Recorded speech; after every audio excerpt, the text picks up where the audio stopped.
nome é Bruno Tavares, eu sou delegado de Polícia Federal, chefe da Delegacia de Repressão de Entorpecentes do Rio de Janeiro. Na data de hoje, nós deflagramos uma operação com repercussão em 4 estados, Rio de Janeiro, São Paulo, Paraná e Santa Catarina, promovendo uma diretriz do órgão de descapitalização das organizações criminosas. Nós conseguimos o desmonte de uma organização, voltar ao tráfico de drogas e a inserção de armas em comunidades do Rio de Janeiro, que movimentou 100 milhões de reais nos últimos 3 anos e conseguimos a restrição de bens no valor de mais de 22 milhões de reais. Eu vou passar a palavra para o presidente da investigação, que vai detalhar mais sobre as diligências realizadas. Vieira, sou delegado de Polícia Federal, presidente da investigação, votado na DRE. Na data de hoje, a gente deflagrou uma operação chamada Fim do Mundo em 4 estados. E a ação visava descapitalizar uma organização criminosa que inseria drogas e armas no Rio de Janeiro, como bem falado pelo Dr. Bruno Tavares. Ao todo, nós temos 3 núcleos criminosos, que um deles era responsável pela lavagem de dinheiro em Santa Catarina por meio de imóveis. Então nós temos aí, nesse núcleo criminoso, a expedição de cerca de 21 mandados de busca e apreensão. Nós temos toda uma família que foi denunciada, entre eles mãe, irmãs, os próprios irmãos. O segundo núcleo criminoso, no Rio de Janeiro, era responsável pela lavagem de dinheiro por meio de automóveis. Então eles recebiam como pagamento de droga automóveis de luxo e faziam essa relação espúria para branquear a origem ilícita dos recursos. Nós também, nessa investigação, conseguimos obter a informação de empresas que não existiam, mas que movimentavam cifras milionárias. Então, por exemplo, temos uma empresa cuja sede é em São Paulo, numa residência humilde, e que houve a movimentação de milhões de reais. Ao todo, nós tivemos até agora 11 presos, 30 pessoas denunciadas e o bloqueio de cerca de 22 milhões de reais. Dos 11 presos, 4 foram condenados. Esses 4 são parte do Desculpa, núcleo? 5. 5? Esses 5 são da parte do núcleo, é a família que você citou? Exatamente. Esse núcleo criminoso específico, eles inseriam drogas e armas no Rio de Janeiro, só que a partir do momento que adquiriram um valor, na verdade uma vida, um padrão de alto poder aquisitivo, passaram a comprar imóveis em Santa Catarina, especificamente em Balneário Camboriú, e dar uma aparência lícita para esse dinheiro de uma relação espúria. Nós tínhamos um casal de corretores que também foi preso, que era responsável justamente pela captação de terceiros para registrar os bens imóveis no nome. Esse casal de terceiros, o que eles faziam? A forma de aquisição dos imóveis era feita de 2 maneiras. A primeira delas, pessoas vinculadas à organização criminosa do Rio de Janeiro faziam depósitos ou transferências bancárias de forma fracionada, 90 mil, 200 mil, 300 mil reais, para a conta direta do alienante, em diversas prestações, em agências que eram no entorno de comunidades, Padre Miguel, Bangu, Coelho Neto, e havia, após essas transações, o registro no nome de terceiros que não tinham o menor lastro. Então nós temos registro de pessoas como cabeleireira, temos registro de um padeiro, todos do Rio de Janeiro. São de pessoas do Rio de Janeiro. Não Exatamente, são daqui. exatamente. E os corretores são daqui. Na verdade, os imóveis, de fato, são de propriedade de pessoas que moravam no Rio de Janeiro e passaram a morar aqui e gozam de uma vida de luxo aqui, porém, são registrados em pessoas de forma difusa. Então, por exemplo, temos pessoas em Foz do Iguaçu, pessoas em Itapema, pessoas em Balneário, Paraná e outros estados. Os corretores são daqui. Os corretores são daqui de Camboriú. Desses 5 presos aqui, só para ficar claro, os corretores, o casal faz parte desses 5, os outros 3 são da mesma família? Ou estou errado? Os outros 3 são da mesma família, sim. Que são os líderes do grupo criminoso, mas tem algum membro como a mãe, esposa e irmã que moravam aqui também? Na verdade, quase toda a família morava aqui e praticamente toda a família foi denunciada, tá? Nós temos um núcleo duro, são 2 irmãos que são os responsáveis e os gestores, os mentores dessas atividades ilícitas. E esses irmãos, eles registravam em nome de terceiros e movimentavam muita conta bancária dos familiares. Então, houve movimentação de cifras milionárias em nome da mãe, movimentações exorbitantes, nome da irmã, de cunhados. Então, assim, 2 irmãs foram denunciadas, as esposas foram denunciadas, ex-esposas foram denunciadas, bem como cunhados, tá? E um cunhado dele, na data de hoje, que não tinha sido denunciado, foi preso em flagrante por lavagem de dinheiro por ter sido encontrado com ele de maneira um dos irmãos, uma irmã, e o quinto preso é uma pessoa que era uma pessoa interposta, tá? Residente em Navegantes, que inclusive foi servidor municipal de uma das prefeituras da Redondeza. E quando o senhor fala Camboriú, pra gente é Camboriú ou Balneário? Porque são 2 cidades diferentes. Então, de maneira exatamente como eu estou falando. Existem alguns imóveis em Balneário Camboriú, outros imóveis em Camboriú, tá? Os corretores são de Camboriú, tá? Grande parte dos imóveis são de Balneário Camboriú, que são os de maiores valores.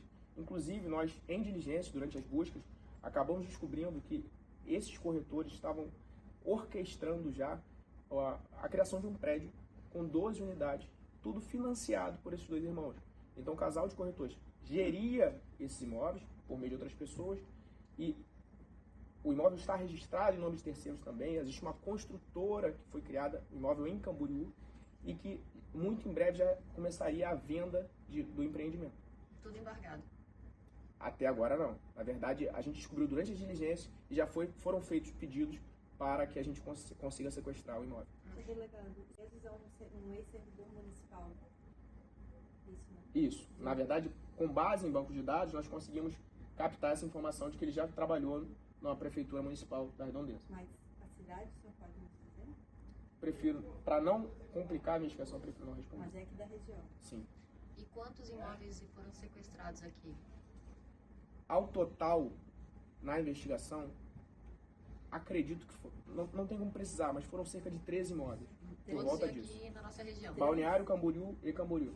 13. Por volta disso, tá? Um jet ski, Foram 2 jet skis. E agora, nas diligências, nós conseguimos localizar 2 lanchas. Se não me engano, uma de 34 pés e uma que era um pouco maior. 38,5. 34, 38? 38,5 uma, 34 pés a outra. Uma lancha de 34 pés e uma de 38,5. Nós não contabilizamos ainda o total de valores apreendidos, mas estima-se que por volta de 340 mil reais. todos na casa desse irmão? Não, de forma difusa em cada uma em uma casa, especificamente com relação a um alvo específico, que é o cunhado, que a irmã foi presa, com ele foi encontrado, somente com ele, 300 mil reais. Essa quadrilha, Balneário Camboriú, ela só tinha imóveis, ela não atuava na questão de tráfico, nada, era só para essa lavagem de dinheiro aqui. Nós não podemos precisar, não coletamos elementos de que de fato eles inseriam armas e drogas em Balneário Camboriú ou Camboriú. Milho. Precisamente de 2015, 2016 para cá, com certeza. Pretérito eu não posso afirmar. E nessa questão, assim, eles... então estava todo mundo morando aqui e aí o pessoal tinha um grupo deles lá que fazia as negociações e que eles estavam, como vocês falaram, vivendo uma vida normal de morador de balneário. Exatamente. Na verdade, esses 2 irmãos, eles viviam normal, de maneira normal aqui em Balneário. E eles iam ao Rio de Janeiro esporadicamente, 1 vez ao mês, 2 vezes ao mês, e faziam as transações no Rio de Janeiro e depois retornavam para cá para viver a vida de luxo, jet ski, boate, coisas do gênero. E esse pessoal que tem o nome dos imóveis, eles sabiam que o seu João Padeiro, eles sabiam ou eles usavam esse nome sem a pessoa saber? Assim?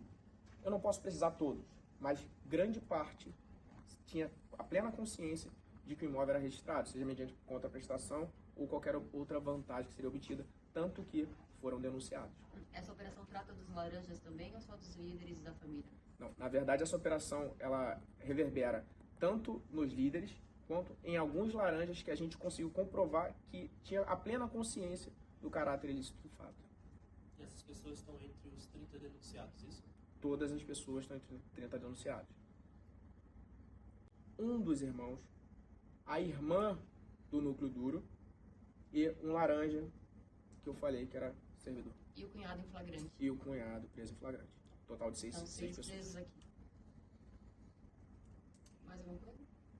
Acho que talvez, com relação à atuação dos outros núcleos, que eram especificamente no Rio de Janeiro, nós temos um primeiro núcleo, que foi uma pessoa que foi presa pela própria Delegacia de Repressão a Drogas em 2009, com o seu comparsa, que também foi preso hoje, Em 2002 nós investigamos de novo e conseguimos interceptar uma ligação em que ele negociava droga de dentro do presídio. Só que notamos que em 2018, assim que ele saiu da prisão, ele foi morar no imóvel de luxo. E a partir daí observamos que era imprescindível descapitalizar esse núcleo, esse grupo criminoso, para que eles não pudessem voltar a delinquir. Nesse sentido, surgiu a investigação de lavagem de capitais, em que, nesse núcleo específico, eles tinham imóveis de luxo em Angra dos Reis, Recreio dos Bandeirantes, Mangaratiba, e faziam o branqueamento de capitais por meio de, sobretudo, automóveis e também imóveis. Nós temos também um outro núcleo criminoso que, dentro da comunidade, de uma comunidade do Rio de Janeiro, fazia diversas transações por meio de empresas inexistentes. E esse núcleo criminoso também sofreu algumas medidas constritivas expedidas pelo Judiciário. Eles droga específica, cocaína, ou eles davam todo tipo de droga e as armas eram usadas para eles, para se manter, faziam parte de alguma organização? Então, o núcleo de... Alguma apreensão recente desse grupo de armas? Então, nesse grupo a gente conseguiu apreender 51 pistolas escondidas, ocultas, dentro de um tanque de combustível de automóvel HB20 na rodovia Presidente Dutra. Que a gente sabe que saiu daqui de Santa Catarina e foi até o Rio de Janeiro, a ocasião na qual uma equipe da Delegacia de Repressão a Drogas interceptou e localizou essas 51 pistolas e 2 carregadores de fuzis que estavam ocultados no tanque do combustível. Sem precisar quando foi essa apreensão, delegado? Foi em junho do ano passado, junho de 2022. Delegado, Rodrigo da NSC-TV, filiada da Rede Globo de Santa Catarina. As investigações começaram lá em maio de 2020. Pode contar pra gente, fazer um resuminho de como que vocês iniciaram essa investigação e os desdobramentos até agora, resumidamente? Na verdade, a investigação surge a partir de uma apreensão anterior a maio de 2020, e a partir dessa apreensão nós começamos a tentar descapitalizar uma determinada facção criminosa. Então começamos a identificar pessoas que eram lideranças dessa facção criminosa, e a partir desse fato específico houve um levantamento patrimonial, quebra de sigilo bancário, quebra de sigilo fiscal, e a partir dessas medidas cautelares nós conseguimos observar diversas relações espúrias, seja de transações, a questão de interceptação telemática e a mesma investigação, ela surge, a investigação surge do mesmo fato, né? Porque esse núcleo de Santa Catarina é oriundo dessa facção criminosa. Então a investigação surge para combater e descapitalizar essa organização criminosa. No decorrer dessa investigação, nós identificamos esses 3 núcleos criminosos da mesma facção. E a partir daí começamos a notar que um núcleo criminoso tinha a especificidade de lavar dinheiro por meio de imóveis e até mesmo automóveis aqui em Santa Catarina. E os outros 2 já tinham outras maneiras de fazer esse tipo de relação espúria. E também acabei não comentando, mas determinado núcleo criminoso também fornecia droga para Belo Horizonte. Então, assim, há uma expansão territorial muito grande desse núcleo criminoso. É difícil precisar, porque esse tipo de equação, esse tipo de investigação, nós acabamos nos deparando com diversas pessoas que fazem inúmeras transações e nem sempre é possível que você consiga individualizar cada comportamento e identificar de fato a natureza daquela relação. Mas quando a gente fala de lavagem de capitais, trata-se de uma investigação muito complexa e normalmente envolve um número indeterminado de pessoas. Delegado, se o senhor pudesse só citar assim, uma fala em vida normal em Balneário Camboriú. Eles trabalhavam, tinham algum tipo, viviam com a sociedade, tinham uma vida de alto padrão. Se o senhor pudesse só nesse acompanhamento que vocês fizeram detalhar como que era essa vida desses líderes em Balneário Camboriú, dessa família? Então, na verdade, o trabalho deles era atividade ilícita, né? Então, eles iam ao Rio de Janeiro, faziam as negociações ilícitas e retornavam para cá e ficavam de folga, digamos assim. E tinham uma vida de alto padrão. Nós temos os 2 principais irmãos moram em imóveis de luxo, e as imagens serão divulgadas, com alto padrão. Nós temos fotografias em lancha, nas regiões daqui de Balneário Camboriú, em motos aquáticas. Nós temos vídeos em noites, né, em curtições, E normalmente eles estavam sempre com a vida de esposa, que tem um imóvel milionário, recebia auxílio emergencial.